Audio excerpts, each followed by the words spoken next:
Menu kebuli identik dengan cita rasa manis dan aroma rempah Timur Tengah. Namun di tangan Tias, pelaku usaha kuliner asal Palembang, kebuli kambing hadir dengan sentuhan berbeda. Ia memadukan kekayaan rasa lokal dalam sajian khasnya, kebuli kambing bakar madu, hidangan bercita rasa gurih, pedas yang menggugah selera. Tias meracik resep sendiri untuk menyesuaikan selera masyarakat lokal yang cenderung menyukai rasa kuat dan kompleks. Proses memasaknya dimulai dari beras basmati yang dimasak dengan minyak samin, susu kental manis, kunyit bubuk, garam, dan bumbu rahasia. Lalu ditambahkan kismis sebagai penyeimbang rasa. Sebagai lauk utama, daging kambing dimarinasi untuk menghilangkan aroma perengus. Kemudian dibumbui dengan bawang putih, bawang merah, cabai rawit, cabai merah, dan rempah pilihan. Sebelum akhirnya dibakar hingga matang sempurna dan dilumuri madu.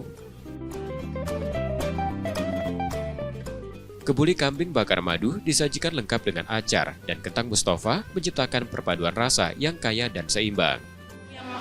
Lumayan rempahnya itu yang kuat, tapi tidak menghilangkan rasa kambingnya juga, itu sangat lezat dan enak. Terus kebulinya juga itu pulen, nggak yang kering gitu, jadi teksturnya benar-benar yang bisa dibandingin sama yang aslinya itu berbeda.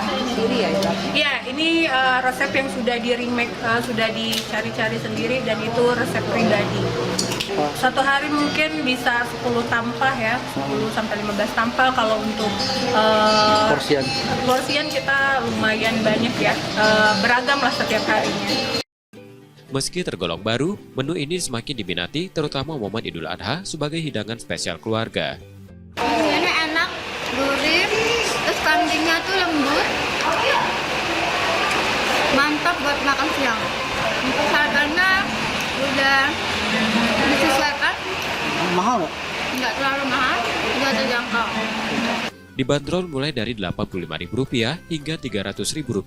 Menu ini bisa dipesan secara daring atau langsung di kedai milik Tias. Reski Oktora, Muklas Diferensial, Kompas TV, Palembang, Sumatera Selatan.